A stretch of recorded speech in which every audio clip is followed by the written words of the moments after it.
William Nicholls here, and today we're going to be getting into why the world is the way that it is today, and basically everything that's wrong with the world today, because not enough people understand what's actually wrong with the world, and too many people falsely assume it is some incorrect problem. So a lot of people look to the effects that we see in the world as the cause of what's going on in the world. And that's a backwards way of looking at things. To start, there's no doubt in my mind that, wokeism is an extreme, and there's a lot of negative effects that come with that when we start prioritizing, political correctness and that sort of thing above facts and reason and logic and the sciences. And recently, Peter Thiel did a really, really good talk that I will link in the description below. He talked about how we kind of look at the humanities as, obviously a huge issue, right? If you look at the state of academia, stuff recently that's come out with Harvard, which is how it's a joke, right? It's basically a joke institution, unfortunately. We look at the humanities as the realm of where the cultural demolishment, or whatever you want to call it, has occurred. But what we don't look at is the rest of the picture, which is that we haven't had real technological progress, real innovation, in a very, very, very long time. We haven't had real progress in the sciences since pretty much the 70s. And that's a huge issue. We look at technology today. Technology today is just a slight adaptation of what already existed. The computers are smaller, they're faster, they're slimmer, but they pretty much do all the same functions that they did. We might have apps, you could say apps and Web 2 and that sort of thing is where we've innovated. But in all realness, real technology is not just electronics. Real technology is much more than that. And if we look at technology as a whole, there's been a lot of things that have gotten in the way of progress. And a huge part of that is cultural divide. We look around in the world today and we've never seen so much cultural divide. Specifically, when we look at the sort of red pill versus blue pill community, or the conservatives versus the progressives. The idea of progressive has been obviously skewed by wokeism and extreme radical, leftism. But true progressivism is about making the world a better place. It's about innovating technology. It's about building a better humanity, building a better society, innovating technologically, mentally, spiritually, emotionally.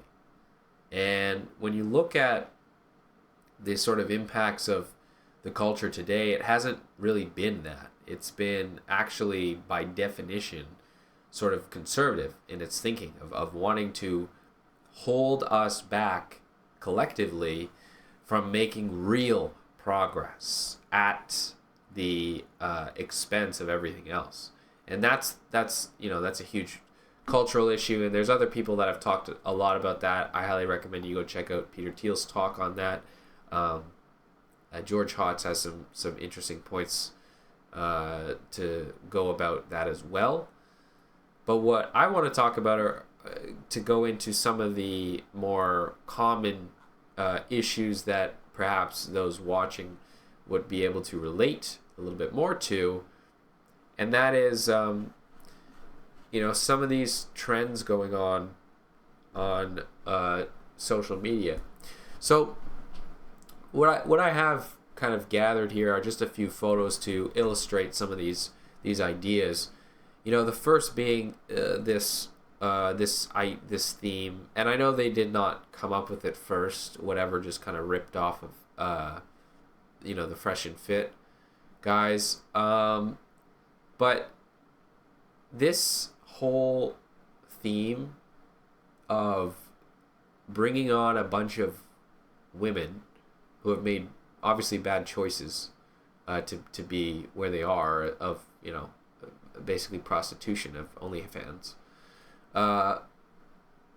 to bring them on to humiliate them and to make them look stupid in some pathetic attempt to create this conservatism as the answer to that, or the solution to that, while this guy's also shilling like sex toys and like masturbators and stuff like that, pocket pussies, whatever you want to call them.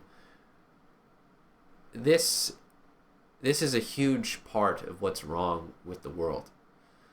This is a perfect example of looking at the effects of society and calling them the causes, right? Like this guy's whole position, I know some of the other guys are not associated with it. I know Chase is a cool guy, but the host of this podcast and the person that's putting all these people on, this idea that through humiliating women, we can somehow improve humanity as a whole. You see the problem with that? It doesn't go anywhere. It doesn't take us anywhere. So we have this conservative-ish guy who isn't married. So again, I don't know why you're accepting advice from someone who doesn't have children, isn't in a relationship, and says he loves God but shills sex toys and masturbators for men, clearly lonely men, and then also has a bunch of OnlyFans girls on to promote more pornography and sexuality to the world.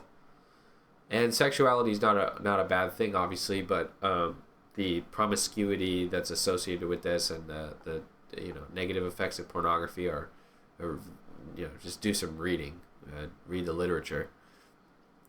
But this idea that humiliating people is going to somehow bring about some resolution that's going to improve the population, like the question that I really have is, how does this benefit any party, women or men, and people that actually that he supposedly says are his audience of like people that want to start a family and love God and that sort of thing, and want to do really be high value men, as they say. How does this benefit the women? How does this benefit the men? Well, I'll tell you, it benefits the hosts because they're getting your attention, and it benefits the OnlyFans stars because they're getting free people to watch their stuff, right? Like they get to basically get more money from this, because the audience of people who genuinely watch this are not truly people that are doing amazing things in this world. If you distract yourself with this type of entertainment in your off time for fun, then you just you're not doing anything meaningful. No one doing anything meaningful watches this. And this is a bubble, by the way. Like, everyone knows this is a bubble. Podcasting in general is a bubble. The format it is of just watching some people talk about kind of nonsense or degeneracy, that's all a bubble. It's just like NFTs and monkey pics, like the technology that is NFTs versus how we're using it. It's a bubble, right? Like $1 million monkey pics is money laundering. That's not that's not art, and that's not what NFTs are actually what the technology is capable of doing in this world. It's not even close to its potential. So that's how I sort of see these things. When we're on the right track, inevitably what happens is we experience a bubble, and that bubble is horrible. It's gross, it's smelly, it's stinky, it's unclear, it's gray, it's foggy. The problem is people think that the bubble is the thing. And the bubble's not the thing. Like, podcasting is the bubble.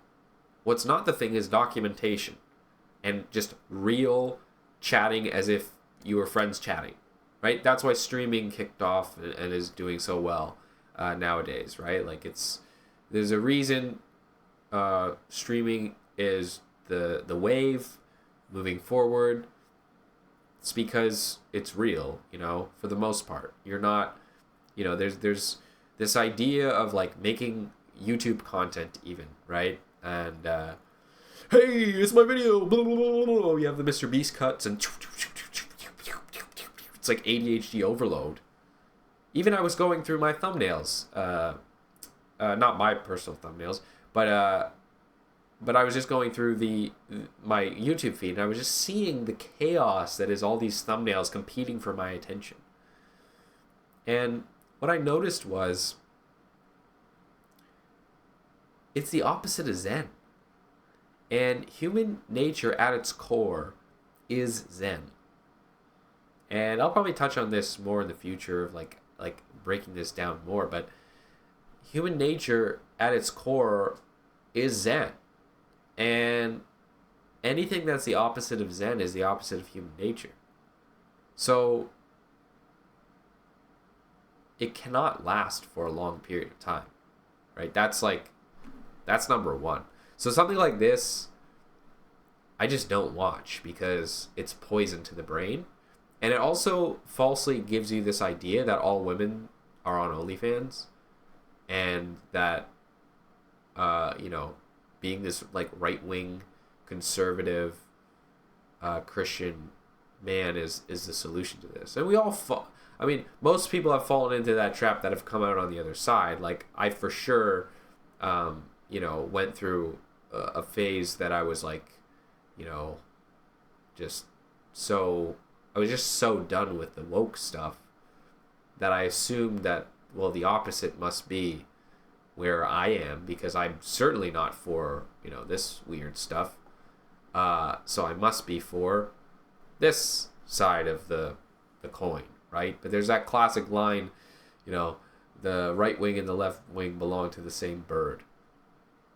And when you think about it, most of what conservatism is a reactionary response to, incredible wokeism. And I have this picture of the pendulum here because that's sort of what it is. It's a pendulum effect, right? You have, this kind of woke movement go this far where you're recasting Disney stars and, Disney Star Wars going woke and all that stuff.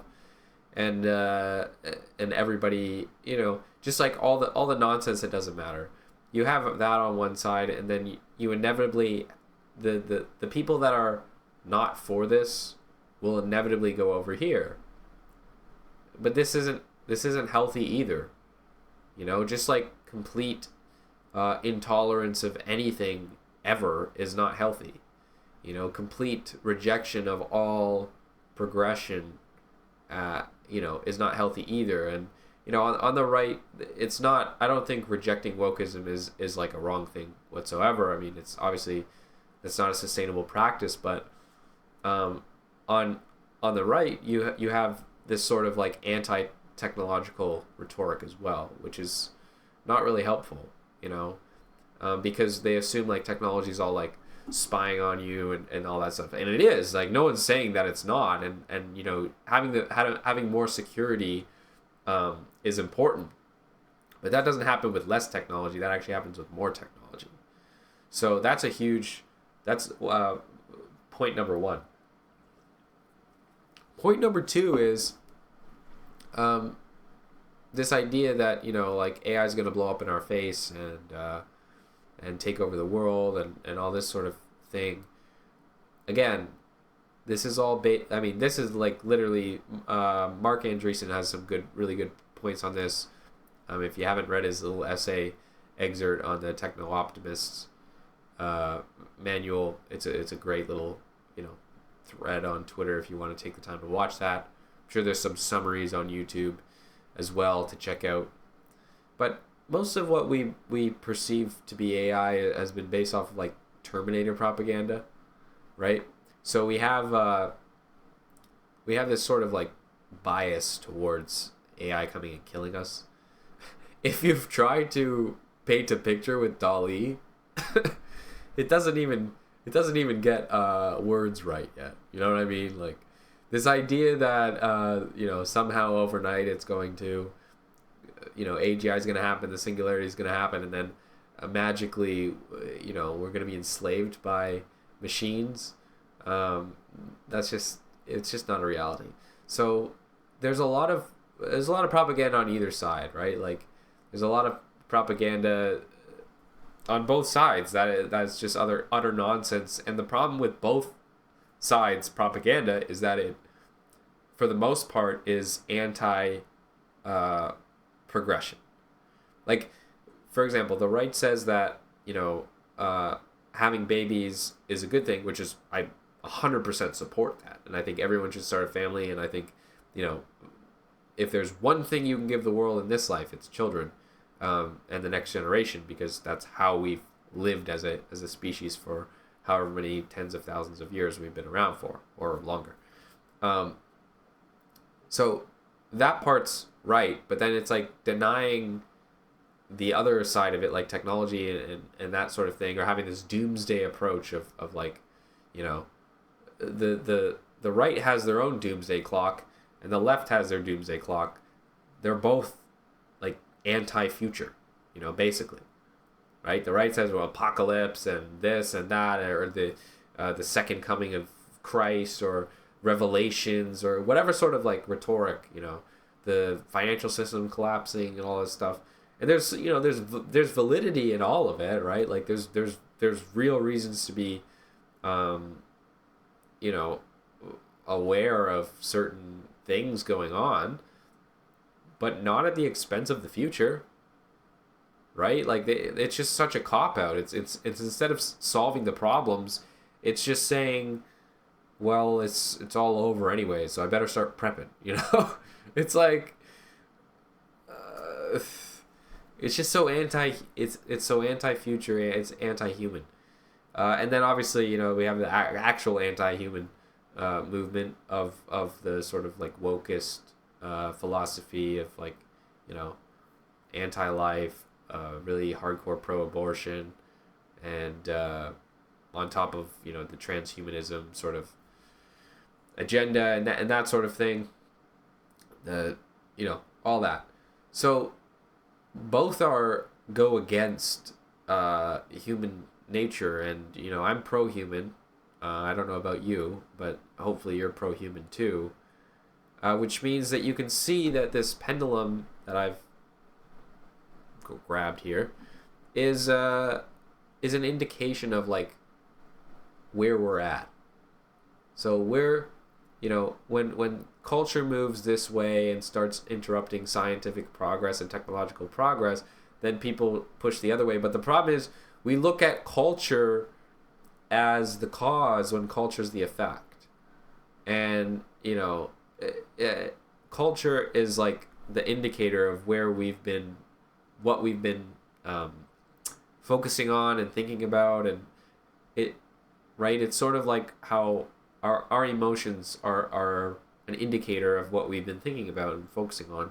Culture is also sort of the indicator of what we as a sort of collective have been focusing on for too long. And if we've been focusing on the wrong things, then we're going to start to see that in the culture. We're going to start to see that in economics. We're going to start to see that in the housing market. We're going to start to see that in academia. And all of those areas are in trouble. So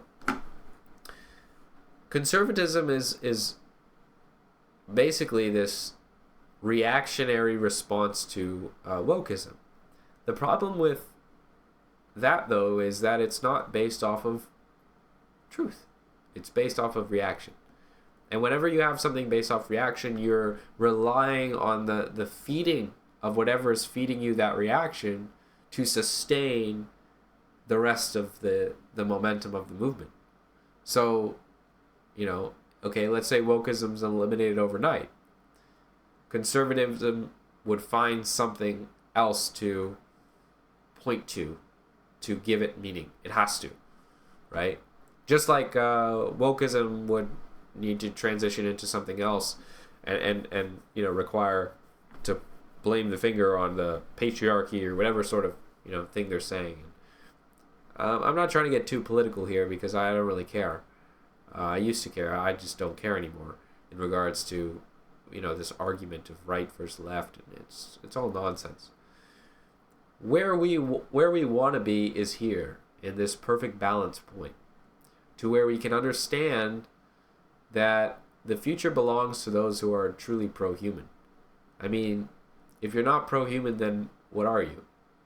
Right? Like, and just saying I'm conservative means I'm pro-human is not fully accurate, because you have to be pro-technology, you have to be pro energy consumption, you have to be pro-human, like making babies.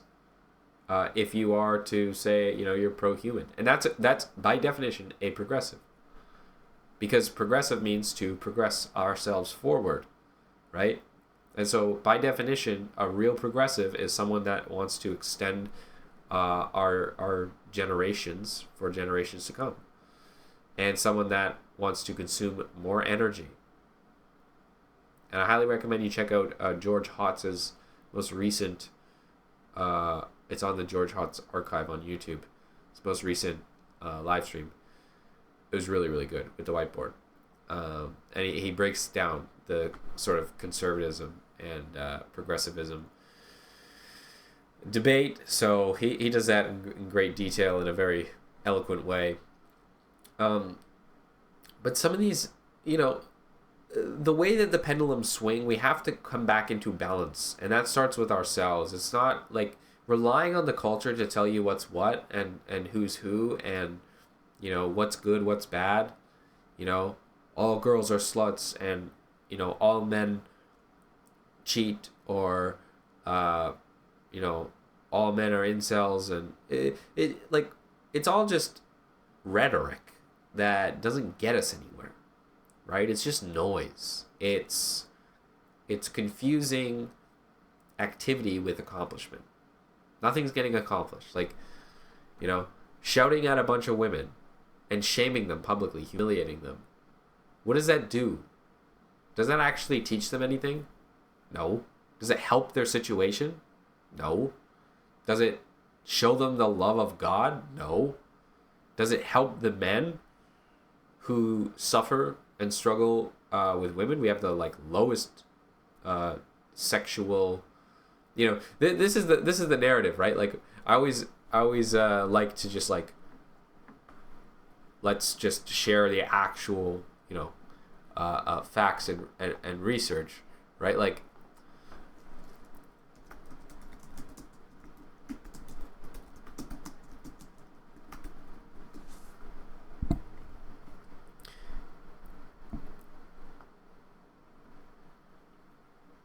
all right, so male virginity is on the rise. The share of men under 30. Okay, this is from the Washington Post, General Social Survey. Men under 30 who report 0 female sex partners since they turned 18 is almost 30%. It's on the rise. Okay? So,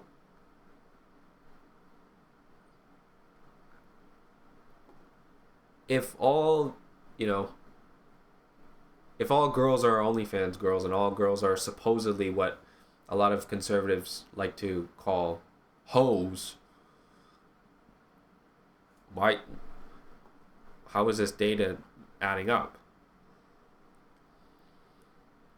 50% of men between age 18 to 20 are virgins.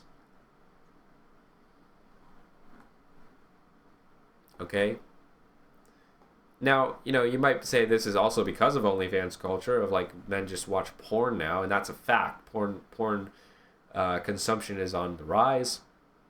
On top of that, we have Social anxieties on the rise, depression, anxiousness, lack of strong masculine role models. I mean, this guy is your masculine role model. You know what I mean? Like an unmarried man shaming like girls who show their private parts online for $5.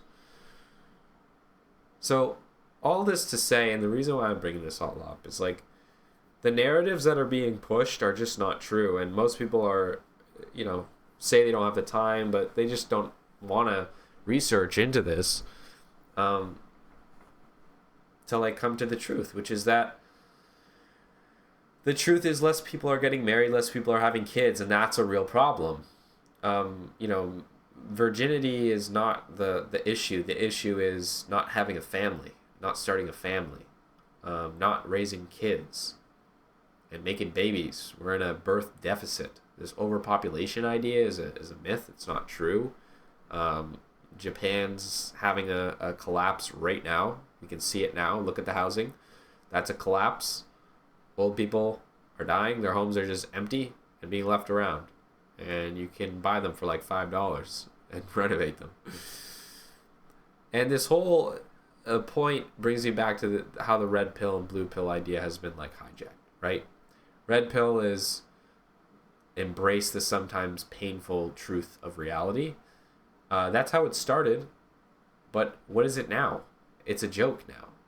Now it's like grown adult men debating with women whose the men in their lives have failed them. There's nothing funny about that. There's nothing entertaining about that. Like it's just sad.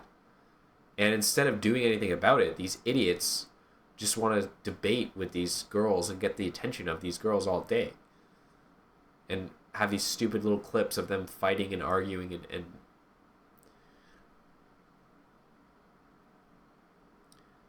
it just, everything in life comes down to efficiency. When you're operating in your most efficient way, then that you're doing the right things. And when you're operating in an inefficient way, you're doing the wrong things. And the indicator of that is based on the quality of your life and what it looks like. It's not always, but 99% of the time it is. And look at the quality of these people that you look up to. Look at the quality of their lives. And look at the quality of a human being that they are. Would you want to swap lives with them? And if the answer is no, then you probably shouldn't take advice from them. It's kind of simple. But this idea of red pill, blue pill, it's been kind of hijacked. It's like red pill is now hating women, and blue pill is believing that there's hope. But it comes back down to this pendulum, right? It starts, everything truly has balance, deep. But it starts in balance, but then when things start going a little too far on one side, then we have to overcompensate. And most people do not seek balance. Most people seek reaction. And when you live your life in reaction, you struggle. I mean, this is how it works. You struggle when you live life in reaction. If you're always reacting to life and the circumstances that come, you can never create anything meaningful. So I say all this because we need to stop reacting to everything that's going on in the world and instead just look at it. Okay, what is the real problem here? Let's solve the damn problem. And then if we solve the problem, we don't have to look at it anymore. So, all this nonsense is over. Stop giving your attention to it. Stop with this, like, weird, dichotomy crap. I put a cafe here because, this entrepreneur culture, too, has infected the sort of side of Twitter, like hustle, grind at a cafe. Let me tell you, for like 4 years I did that. And other than like film, like videos and like, you know, post captions and shit, nothing got done at a cafe other than like collages and like, you know, a few little like artistic things or watching YouTube videos. Like nothing real got done at a cafe on like a laptop, like grinding away like it's some glorified thing. You know, the greatest work that I started doing was when I got a freaking office. I mean,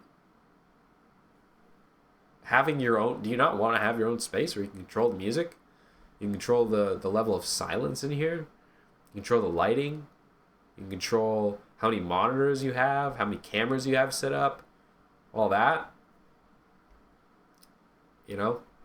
So this is another thing that's like, it's just a distraction, right? And it's another example of how that feeds into everything that I've been talking about so far, which is like everything that you see online, every time that you react to it, you're either going to just like accept the narrative, right, as it is, which is kind of dumb, or you're going to react to that narrative and move in the opposite direction of whatever that mainstream narrative is.